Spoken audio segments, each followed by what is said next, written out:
नमस्कार साथियों, मैं अर्जुन सिंह रावत इस समय अपने गांव ग्राम डुमेला तल्ला में हूं और हम यहां पर एक बंजर खेत को आबाद कर रहे हैं। कल शाम को भी हम आए थे और मेरे साथ मेरे छोटे भाई स्वरूप सिंह रावत है। तो आज हम सुबह सुबह यहां पे 7 बजे पहुंच गए हैं, क्योंकि सुबह सुबह 7 बजे यहां पे मौसम ठीक रहता है, गर्मी नहीं रहती है।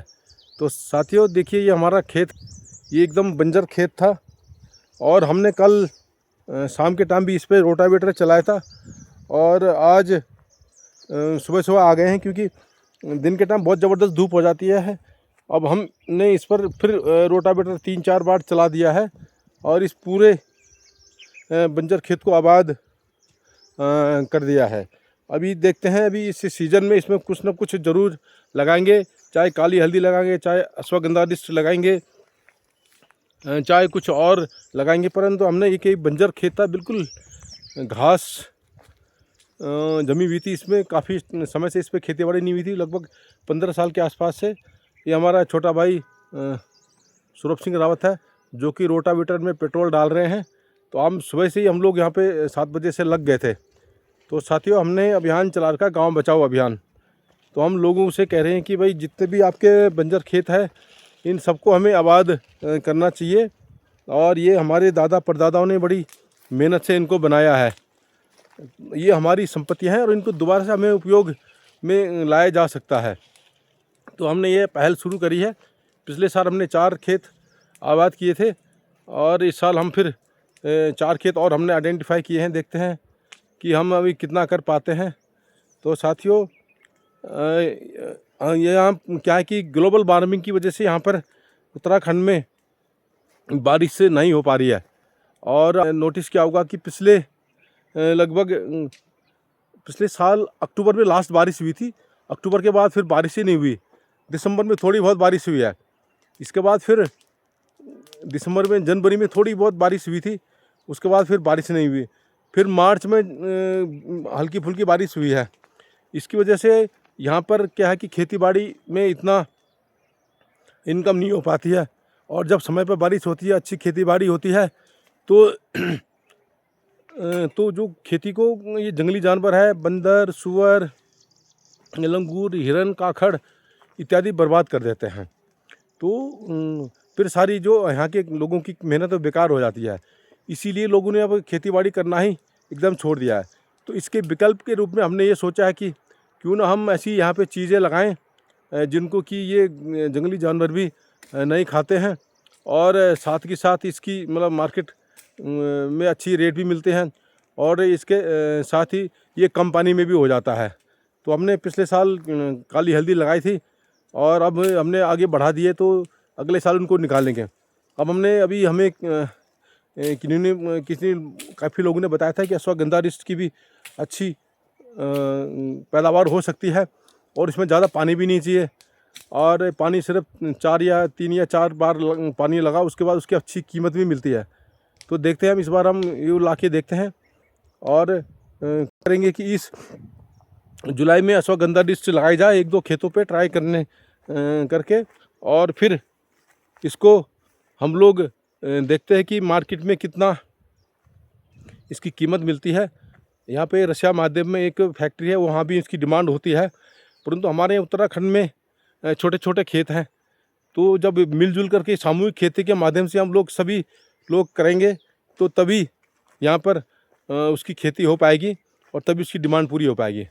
इसकी मार्केट सुना है खारी बाबरी में भी है और वहाँ पर भी लगभग 20,000 या 30,000 से 40,000 तक क्विंटल बिकता है।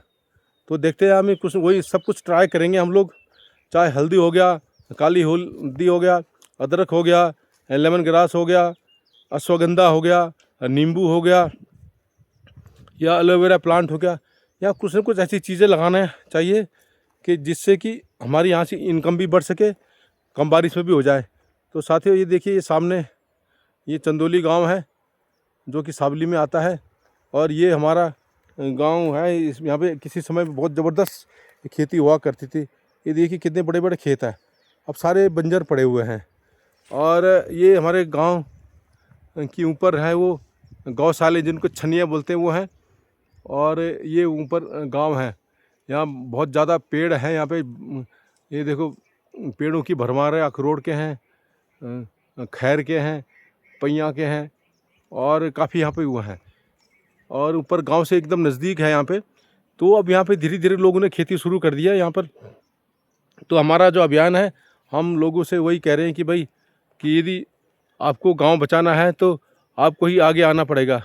ये हमारे छोटे भाई स्वरूप सिंह रावत हैं, उधर सूखी घास पे आग ला के आ रहे हैं। और ये देखिए हमने खेत कल शाम से हमने तैयार करना शुरू किया और आज सुबह सुबह हम यहाँ पर आ गए थे। सुबह हम 7 बजे आ गए थे। अभी 1-1.5-2 घंटे में हमने इसको कंप्लीट कर दिया है। अब मशीन को हम रोटावेटर को दूसरी खेत में ले जाएंगे।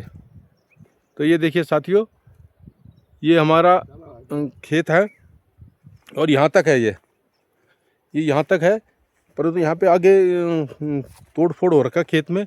ऊपर से बरसात के टाइम पर यहाँ पे तोड़ फोड़ हो जाती तो हम इतना ही कर पाएंगे। कोशिश करेंगे अगले साल इसको ठीक ठाक किए जाएगी। ये देखिए यहाँ तक काफ़ी लंबा खेत है। हमने इसमें नींबू के पेड़ भी लगाए थे काफ़ी साल पहले, परंतु हुआ क्या था कि उस समय कोरोना वायरस आ गया और हम लोग फिर 2-3 साल के लिए आ नहीं पाए। उससे वो पेड़ सूख गए, कुछ लोग उखाड़ के भी ले गए। हम पानी वो नहीं दे पाए थे उनको ढंग से। तो साथियों, तो हमारा अभियान है गांव बचाओ अभियान। हम सभी लोगों से कह रहे हैं कि अभी आपने अपना गांव बचाना है तो हमें खुद आगे आना पड़ेगा और जितने भी हमारे बंजर खेत हैं इन सबको आबाद करना पड़ेगा। इससे क्या होगा कि गांव लोगों की इनकम बढ़ेगी और जब सभी गांव के आसपास के खेत भी बंजर है उस पर आबाद हो जाएंगे तो इससे क्या कि जंगली जानवर भी नहीं आएंगे। आजकल आपने बहुत सारी घटनाएं देखी होगी कि गांव में बाघ आ रहे हैं, इंसानों पे हमला कर रहे हैं। इसका कारण मेन यही है। एक तो बाघों की संख्या भी लगभग 3 गुना बढ़ गई है और जबकि पहले इतने बाघ नहीं होते थे। अब उनकी संख्या बढ़ने की वजह से वो फिर जाएंगे कहाँ, गांव के आसपास ही आएंगे। उनको शिकार उतना नहीं मिल पाता है, अपनी कैपेसिटी से ज़्यादा है। तो यदि हम अपने घर के आसपास, गांव के आसपास खेती बाड़ी करना शुरू कर देंगे तो जंगली जानवर भी नहीं आएंगे। फिर उनको पता है यहाँ इंसान रहते हैं, ये इंसान के मकान है, इंसान की ज़मीन है, तो इधर नहीं आते हैं वो। परंतु जब हमने अपने गांव के आसपास की खेती बाड़ी बंद कर दी तो फिर इंसानों को लगता है कि वो जानवर को लगता है कि ये अब जंगल है तो हमारा इलाका हो गया है। तो साथियों, यदि हमें गांव बचाना है तो हमें ही आगे आना पड़ेगा और इस गांव बचाओ अभियान में हम लोगों को मोटिवेट कर रहे हैं। तो इससे काफ़ी फ़र्क पड़ा है। हमारे गांव में लगभग 7 नए मकान बन गए हैं। अब वो कभी ना कभी आएंगे ही। इसके अलावा जितने भी हमारे गांव में फौजी हैं वो रिटायर होने के बाद गांव में ही रहने की सोच रहे हैं। और हमने जैसे रोटावेटर ले रखा है तो हम इसको एक सामूहिक खेती द्वारा भी यहाँ पे खेतीबाड़ी कर सकते हैं। अभी देखते हैं हमारा यह प्रयास कितना सफल हो पाता है। यदि आपको हमारा यह अभियान, गांव बचाओ अभियान अच्छा लगता है तो हमारी वीडियो को ज़रूर लाइक कीजिए, शेयर कीजिए, सब्सक्राइब कीजिए। नमस्कार।